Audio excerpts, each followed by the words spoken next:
Wrestling is the greatest sport on earth. It brought me closer to my brothers, who both wrestled, my dad, who wrestled, my best friends, who also wrestled, and God, who would have wrestled, but John Smith was in his weight class. Wrestlers build character participating in this great sport, and of all my teammates, coaches, and friends, no one has stronger character than this year's honoree for Outstanding American, Steve Cannon. His contributions on the mat were great, but his excellence off the mat is remarkable. Steve Cannon, the soldier. Steve didn't just graduate from West Point, he did so with academic honors. He was #1 in his class in physical fitness and has held the push-up record for the Academy for 33 years and counting. He'll tell you about it. After graduation, Steve attended Army Ranger School, then crossed the ocean to lead the 1st Squadron, 2nd Armored Cavalry Regiment in Germany. His unit's mission was to patrol West Germany's border and defend against the Soviet threat, which included tanks less than 20 miles away that outnumbered ours by more than 5 to 1.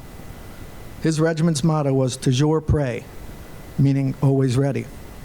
Steve ensured his troops were always ready by pushing them to their limits, both physically and mentally. He's used his wrestling skills in hand-to-hand combat training, and nothing earns the respect of a young man quite like getting beat up by an old man in wrestling. It's happened to every single one of us.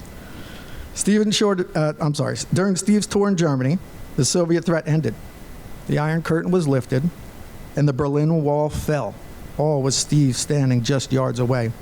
Some people give credit to Ronald Reagan, but the truth is that the communists feared Steve's vicious double-leg takedown and threw in the towel. Steve Cannon, the businessman. After being promoted to CEO of Mercedes-Benz North America, Steve's instincts focused him on people and how he could positively impact their lives. He served and led his employees, his nationwide dealer network, and his customers, and made all of our lives better. He was trusted and respected by everyone. In fact, his employees loved him, and the customers rewarded his actions with the first ever #1 in customer satisfaction award that Mercedes has ever achieved in its 125-year history. Steve launched the Mercedes-Benz Leadership Academy that is now in its 4th year. Great leaders create other great leaders. His legacy at Mercedes-Benz thrives even after he left for the A&B Group. Steve Cannon, the philanthropist. More amazing than his courage, discipline, and leadership is his sense of loyalty.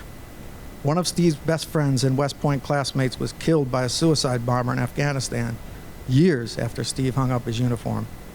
Steve and a few other classmates quickly decided they would support the wife and children of their fallen brother, an American hero, John McHugh, lovingly known as Johnny Mac. Steve's DNA requires him to go beyond the call of duty, so he led that group of friends to launch the Johnny Mac Soldiers Fund, which now has raised over $19 million and has given scholarships to over 1,500 students. Steve is not just an exceptional soldier and businessman. He is an exceptional human being. Steve Cannon, the friend. Have you ever met someone that everyone has something good to say about? Have you ever introduced a friend to others, and every single time they say, that guy is impressive? Have you ever met somebody who has so many people counting on him that you just can't understand how he helps them all, yet he still makes time for his huge family that includes 9 kids? That's Steve. When I told him I was getting married, he became a justice of the peace, so he could preside over the wedding. He obviously had never done this before, but he was awesome. He had my guests in tears, my wife happy, and me, as always, amazed. I want to thank you from the bottom of my heart, Steve, and I'm looking at you, buddy. At Mercedes-Benz for making my career meaningful and fulfilling. At A&B for your partnership in representing the MB brand so professionally and nobly.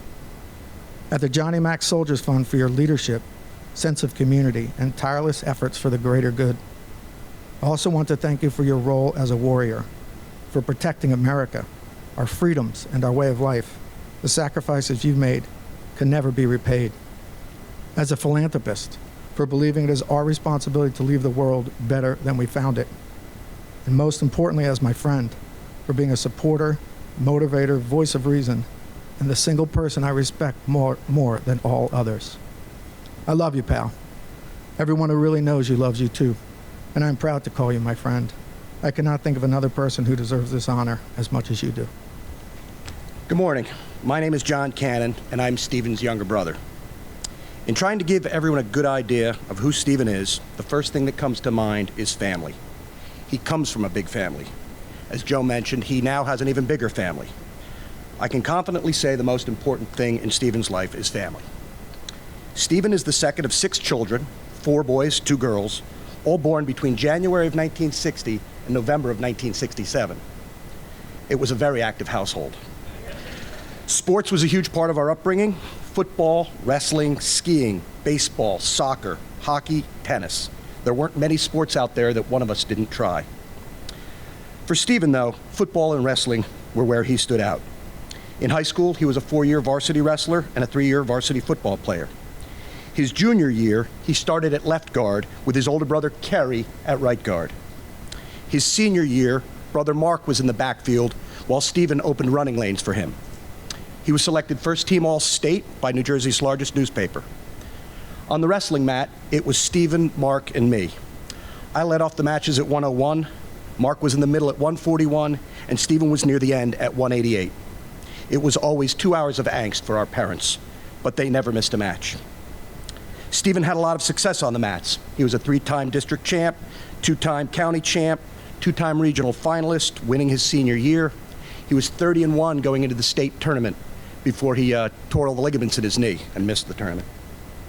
A key decision that set the course for the rest of his life was agreeing to wrestle for Coach Steers at William & Mary. Stephen went to William & Mary for freshman year, but never wrestled for Coach Steers there, who had left a week before Steve got there. Steve was great in the classroom as always, but did not love William & Mary. He transferred to Rutgers, but had to redshirt his sophomore year. Not in love with Rutgers and not sure what he wanted to do, he left school for a year to work and travel. Stephen was a born leader. He just needed to find the right environment to hone that skill. West Point became that place. Our brother Mark, who had won the 1980 state wrestling championship, was unhappy after his freshman year at Syracuse and reached out to the new wrestling coach at West Point, Ed Steers. With Stephen's exposure to the military academy through Mark, it became clear to him that West Point held the physical, mental, and academic challenges that he craved. So he joined Mark at West Point, a plebe to his younger brother's yearling. They each had 2 years of eligibility left and were able to finish their wrestling careers together. There we go. Coach Steers is here this weekend and shared with me how Mark and Stephen were stalwarts of the 1982-83 team that won over 20 matches and still holds the record for dual meet wins. He also shared how recently Stephen had given his time as keynote speaker at the Citadel's Leadership Week. According to Coach, quote, he captured the audience of over 5,000 with his passion and empathy as he outlined his unique leadership philosophy, unquote. Using the term servant leadership, Coach highly recommends the YouTube video where Stephen outlines this philosophy. As you've heard from Joe and others, Stephen's leadership has had a great impact on those around him. His family is no exception. Stephen took the lead when tragedy struck at home. New Year's Day 2014, Stephen got the call from Mark's wife Tatiana that Mark had killed himself. Mark had been living in Germany since leaving the Army and suffered from depression and addiction to pain meds after 5 back surgeries. Upon getting that horrible call, Stephen gathered himself and called our mother, father, and 4 remaining siblings.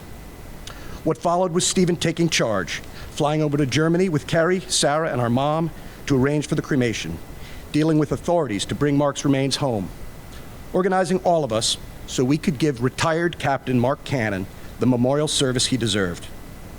With military precision, he organized conference calls where we discussed everyone's role, from obituary to speakers, music, slideshow. Over 500 people came from across the country to a small church in Connecticut, and Stephen gave a eulogy that left everyone moved and in tears. The next day, Stephen had arranged for our family to go to West Point. He gave us a tour complete with all the details he retained from his cadet years. The following day, we had a full military funeral for Mark outside the old cadet chapel where his ashes are interred. Mark's death was and continues to be hard on all of us, but it is uniquely difficult for Stephen because of the bond they shared. It was his mission to give Mark a fitting tribute and his servant leadership approach brought us all together on a difficult, emotional task. Mission accomplished, brother. Congratulations on this very fitting award, and thank you, brother, for all you do for me and for our family. Love you.